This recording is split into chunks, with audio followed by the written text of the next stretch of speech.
Eu sou o pastor César Cavalcante, estou gravando esse vídeo para explicar para você por que eu me tornei pós-tribulacionista. Quando eu me converti, eu era da Assembleia de Deus, e na Assembleia de Deus, a crença, que Jesus Cristo voltará antes da grande tribulação, uma crença muito mais, até mais espiritual, na minha opinião, porque Jesus pode voltar tipo agora, entende?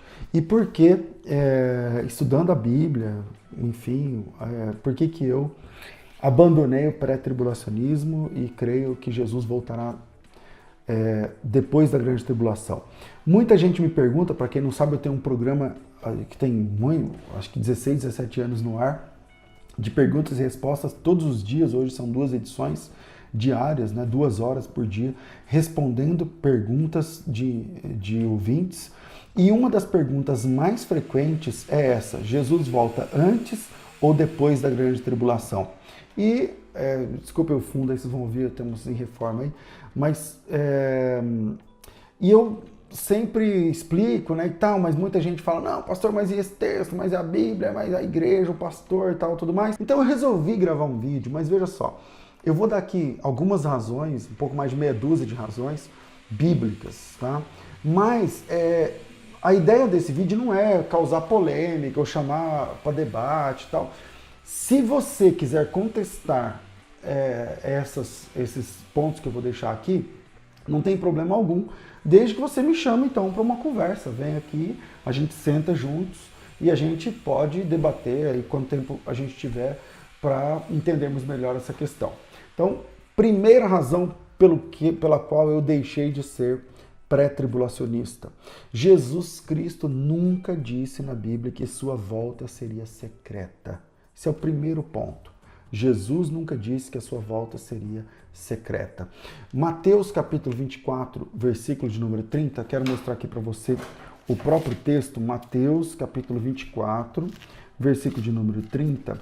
O Senhor Jesus, ele diz o seguinte, vamos lá, Mateus 24, 30. Jesus diz o seguinte aqui nesse texto. Vamos lá.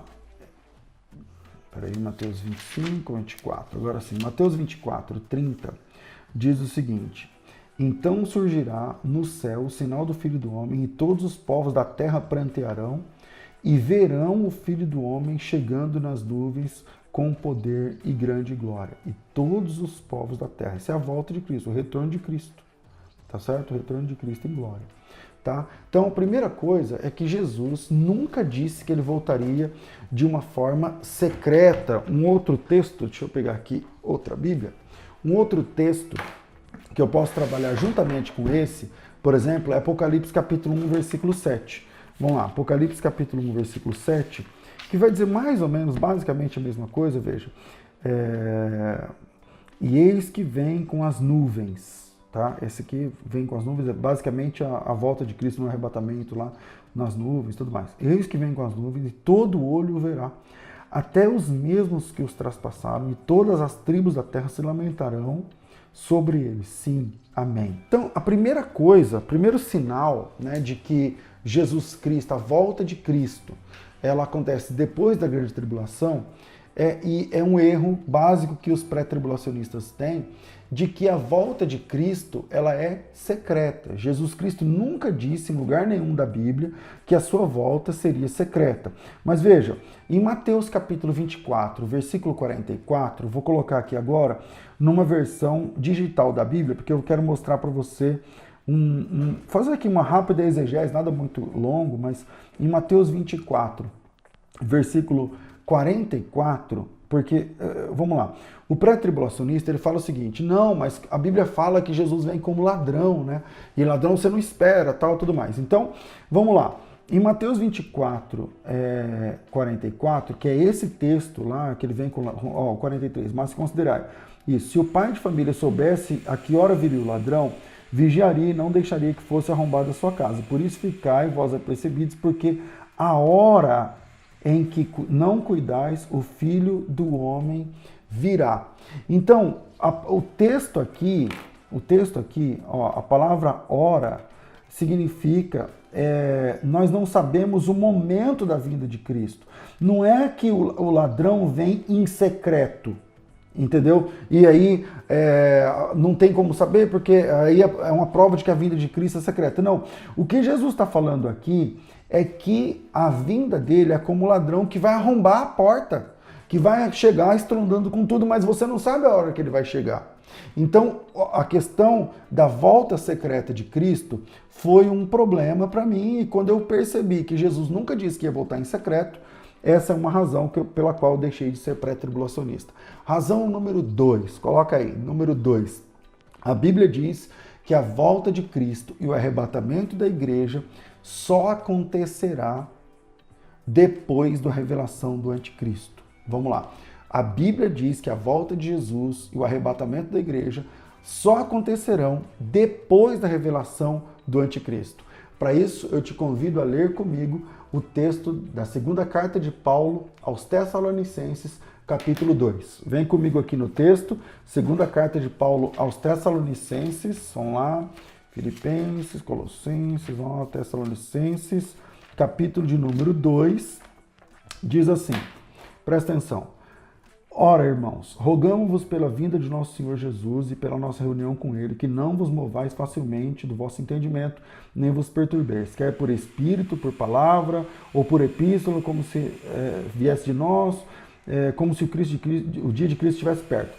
Ninguém de maneira alguma vos engane, porque não será assim, sem que antes... O que não será assim? Vamos lá. A volta de Cristo, a vinda de nosso Senhor e a nossa reunião com Ele. A volta de Cristo e o arrebatamento da igreja. Ninguém de maneira alguma vos engane. Não será assim, sem que antes venha a apostasia e se manifeste um homem do pecado e o filho da perdição. Agora veja, muita gente fala assim, não pastor, mas aí é no começo da grande tribulação. Não é. O pré-tribulacionista, ele acredita que quando Jesus arrebata a igreja, fica um tal do governo mundial durante 3 anos e meio, e no fim de 3 anos e meio é que vai ser revelado que aquele é o anticristo. Agora vamos continuar lendo aqui para você ter uma ideia. Não será assim, sem que antes aconteça, venha a apostasia e se manifeste o homem do pecado. A palavra manifestar aqui, essa palavra manifestar no texto grego, é que é o X da questão. Por quê? Vou continuar lendo o texto. O qual se opõe e se levanta com tudo que se chama Deus ou se adora, de sorte que se assentará como Deus no templo de Deus, querendo parecer Deus. Não vos lembrais dessas coisas que eu dizia quando ele estava convosco? Agora vós sabeis o que o detém para que o próprio tempo seja manifestado, porque já o ministério da iniquidade da injustiça opera somente a um que agora o resiste, até que do meio seja tirado. E então será revelado o iníquo, a quem o Senhor desfará pelo assopro da sua boca e aniquilará pelo esplendor de sua vinda. Quer dizer, então a revelação do anticristo, o anticristo primeiro é revelado para depois a igreja de Cristo ser arrebatada. Então fica muito claro no texto que primeiro a Bíblia diz que o iníquo vai ser revelado para depois, então primeiro é o anticristo e depois vem o arrebatamento da igreja. E o texto termina lá no versículo 15 falando da perseverança dos salvos. Portanto, irmãos, estai firmes e tal, tudo mais, tá? Terceira razão pela qual eu deixei de ser pré-tribulacionista é porque essa é muito simples, muito rápida. Não existe nenhum texto na Bíblia que divide a volta de Jesus em 2 eventos diferentes. O pré-tribulacionista, ele precisa acreditar que Jesus vai voltar 2 vezes, um de maneira secreta e outro de maneira pública. Mas a Bíblia não diz isso em lugar nenhum.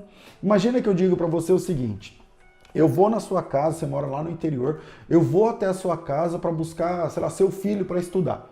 Aí eu busco o seu filho. E aí daqui 7 anos, agora é 2020, em 2027, eu volto lá com o seu filho. Quantas vezes eu fui à sua casa? 2. É uma questão lógica, meu Deus do céu. Mas o pré-tribulacionista, ele entende o seguinte: não, Jesus vai vir uma única vez, por quê? Jesus não disse que vai voltar 2 vezes, ele só disse que vai voltar uma vez. Então o pré-tribulacionista precisa dizer o seguinte: Jesus volta uma vez, mas em 2 etapas, em duas... deixa eu lembrar. Do jeito que o pré-tribulacionista fala. É uma vinda em 2 fases. Em 2 fases. A primeira fase é secreta, a segunda fase é pública. Mas a Bíblia não diz isso em lugar nenhum das Escrituras. Quarta razão pela qual eu deixei de ser pré-tribulacionista. Jesus Cristo disse que a sua volta seria depois da grande tribulação. Vem comigo, Mateus capítulo 24, versículo de número 29. Mateus 24, versículo de número 29, e leia comigo esse texto. Vamos lá, Mateus capítulo 24, versículo de número 29. E logo depois da aflição daqueles dias, o sol escurecerá, a lua não dará a sua luz, e as estrelas cairão do céu, e as potências do céu serão abaladas. E então aparecerá no céu o sinal do Filho do Homem. Entende? Então, capítulo 24, versículo 29 e 30, e logo depois da tribulação ou aflição, que é a mesma palavra no texto grego, é só pesquisar, tá? Aparecerá no céu o sinal do Filho do Homem, e todas as tribos verão. Então, a quarta razão é que Jesus Cristo disse que ele volta depois da grande tribulação. Aí o pessoal fala assim, não, pastor, mas essa tribulação aqui, ela é lá do ano 70. Então, mas vamos lá, o sol escureceu no ano 70? As estrelas caíram do céu no ano 70? Os eventos cósmicos aqui aconteceram no ano 70? Não. A Bíblia diz que haverá uma grande tribulação que nunca houve e que nunca haverá na Terra, desde que Deus criou o homem. Então é a grande tribulação. E a Bíblia diz, Jesus Cristo diz que ele volta depois da grande tribulação. Ele volta. Quinta razão pela qual eu deixei de ser pré-tribulacionista.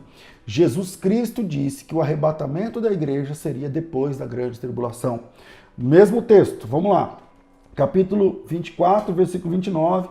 Depois da aflição, aparecerá no céu o sinal do Filho do Homem. Segue lendo o texto.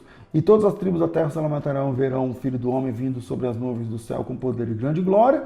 Agora se liga no 31.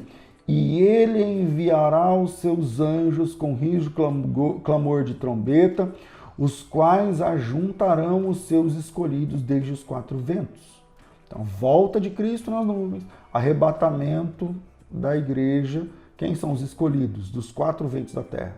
Então, de uma a outra extremidade irão para o céu.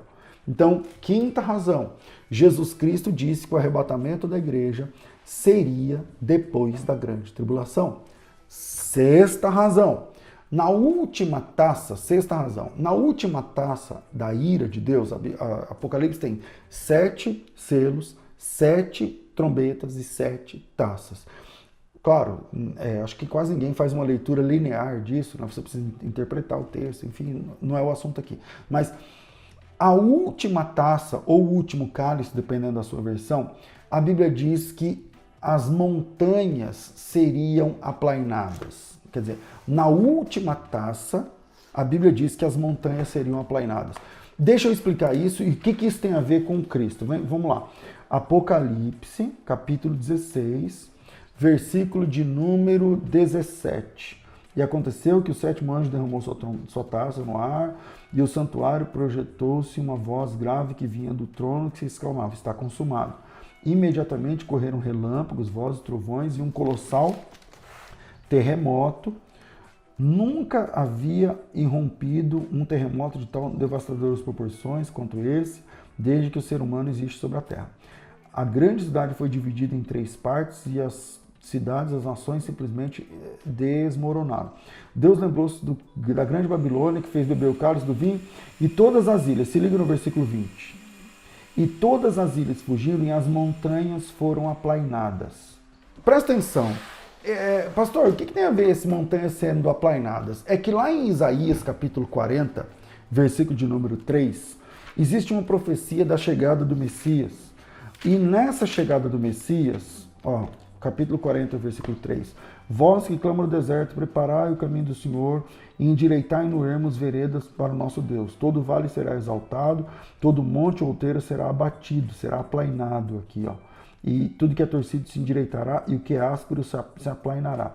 Esse texto ele tem 2 cumprimentos.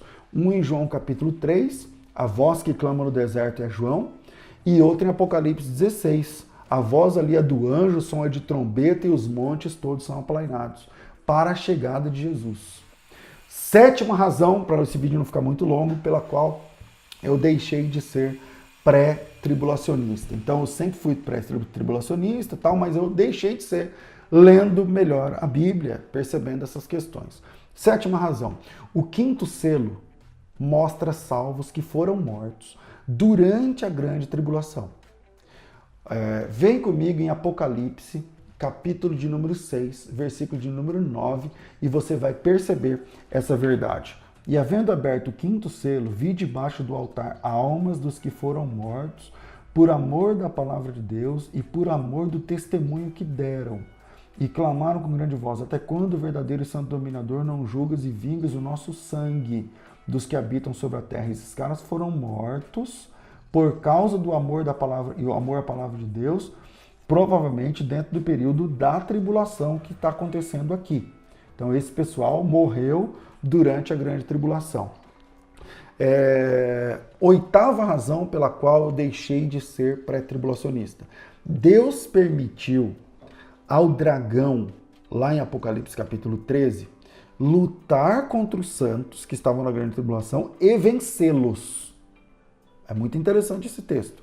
Apocalipse capítulo 13, vem comigo aqui na Bíblia, versículo de número 7. Apocalipse 13, versículo de número 7.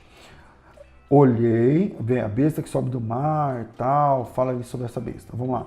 E foi-lhe permitido, só um pouquinho antes, e abriu sua boca em blasfêmias contra Deus para blasfemar contra o seu nome e do seu tabernáculo e dos que habitam no céu. Essa besta fala blasfêmias sobre Deus. Versículo 7. Foi-lhe permitido fazer guerra aos santos e vencê-los. Quem são os santos? Quem são os santos? É o pessoal que não foi arrebatado. Não, eles não têm nada de santos. Então, qual é a razão? Essa é a oitava, né? Oitava razão. Deus permitiu ao dragão, a besta lá, fazer guerra contra os santos e vencê-los. Quer dizer, esse pessoal foi morto, dando testemunho de Cristo, e Deus permitiu que eles morressem na batalha dentro da grande tribulação. Deu-lhe poder sobre toda a tribo, Deus deu poder para o dragão, toda tribo, língua e nação. E adoraram todos que habitavam sobre a terra, esses cujos nomes não estão escritos no livro da vida do Cordeiro que foi morto desde a fundação do mundo. Entendeu? Então, essa é a oitava razão pela qual eu deixei de ser pré-tribulacionista. Nona razão, e a gente vai terminando aqui, vou terminar em 10 ou 11, sei lá. A igreja da grande tribulação recebe um lugar privilegiado no livro do Apocalipse. Apocalipse capítulo 7, eu já mostrei o capítulo 6, né, pessoas que foram mortas na grande tribulação, mas aqui no capítulo 7, versículo de número 9, diz assim, depois dessas coisas olhei e eis aqui uma multidão a qual ninguém podia contar, de todas as nações, tribos, povos e línguas, que estavam diante do trono perante o Cordeiro, trajando vestes brancas com palmas nas mãos. E clamavam com grande voz, dizendo: salvação ao nosso Deus que está sentado no trono e ao Cordeiro. E todos os anjos estavam ao redor do trono, e dos anciãos e dos 4 animais se prostraram diante do trono, dizendo amém, louvor. E um dos anciãos me falou, dizendo: estes que estão vestidos de vestes brancas, quem são? De onde vieram? E eu lhe disse: Senhor, tu sabes. E ele me disse: estes são os que vieram de grande tribulação. Lavaram suas vestes e as branquearam no sangue do Cordeiro. Então, por isso estão diante do trono de Deus, e o servem de dia e de noite no seu templo. Aquele que está assentado sobre o trono cobrirá com a sua sombra. Nunca mais terão fome, nunca mais terão sede, nem sol, nem calma alguma cairá sobre eles, porque o Cordeiro está no meio do trono, e os apacentará, e os seguirá, e os servirá de guia para a fonte das águas. Deus limpará dos olhos todas as lágrimas. Agora veja só. Esses caras, esse pessoal de toda tribo, língua, povo e nação, eles estão diante de Deus num lugar de privilégio, eles estão diante do Cordeiro, e o Cordeiro se assegurará que eles nunca mais terão fome, nunca mais terão sede. Eu vou inferir aqui, parece que na grande tribulação eles passaram fome e sede. Por quê? Porque não aceitaram o sinal da besta, e quem não aceita o sinal da besta não pode vender, não pode comprar.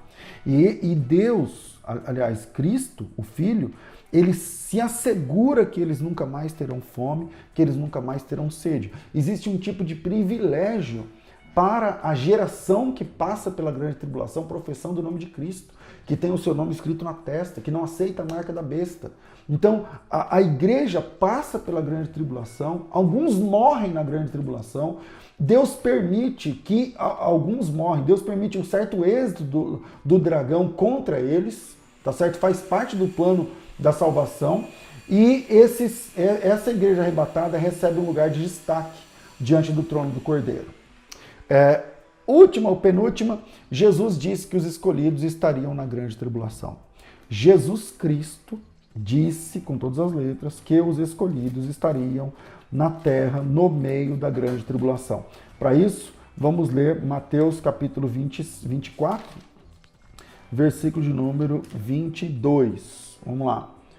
Cadê? 24, versículo 22. Porque haverá, 21, porque haverá grande aflição, como nunca houve desde o princípio do mundo até agora, nem tampouco há de haver. Isso aqui não é o ano 70, gente. Não é o ano 70. É uma tribulação que nunca houve nem nunca vai haver. Essa é a grande tribulação. E se aqueles dias não fossem abreviados, nenhuma carne se salvaria. Mas por causa dos escolhidos, aqueles dias serão abreviados. Os escolhidos estão dentro da grande tribulação. Tá? Última razão, era para ser 10, mas virou 11, né? Última razão pela qual eu me tornei pós-tribulacionista. O arrebatamento e a ressurreição de Jesus acontecem ao soar da última trombeta. O último texto que eu apresento para vocês é Coríntios capítulo 15, versículo 51. Primeira carta de Paulo aos Coríntios, capítulo 15, versículo 51, diz assim, eis é que vos digo um mistério, na verdade nem todos nós dormiremos, mas todos seremos transformados, num momento, no abrir e fechar de olhos. Ele está dizendo, nem todo mundo vai morrer, nem todos dormiremos, mas seremos transformados. A transformação é na hora do arrebatamento. No momento, no abrir e fechar de olhos, ante a última trombeta. Porque a trombeta soará, os mortos ressuscitarão incorruptíveis e nós seremos transformados. Mortos ressuscitando, ressurreição. Vivos sendo transformados. A glorificação do corpo, que é o arrebatamento da igreja. Só tem uma questão. Aqui, dá uma olhada aqui. Num momento, no abrir e fechar de olhos, ante a última trombeta. Existe uma série de 7 trombetas na Bíblia, e a Bíblia diz que o arrebatamento e a ressurreição dos mortos acontecerá apenas na última trombeta, tá certo? Gente, eu vou finalizar por aqui esse vídeo.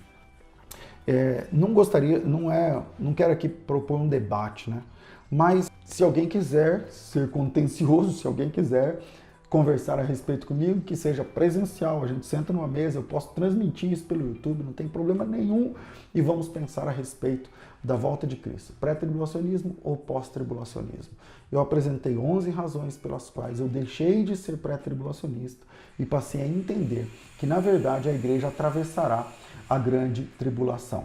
Tá certo? Espero ter contribuído, chamado você para pensar um pouco. Que Deus abençoe e até o nosso próximo vídeo.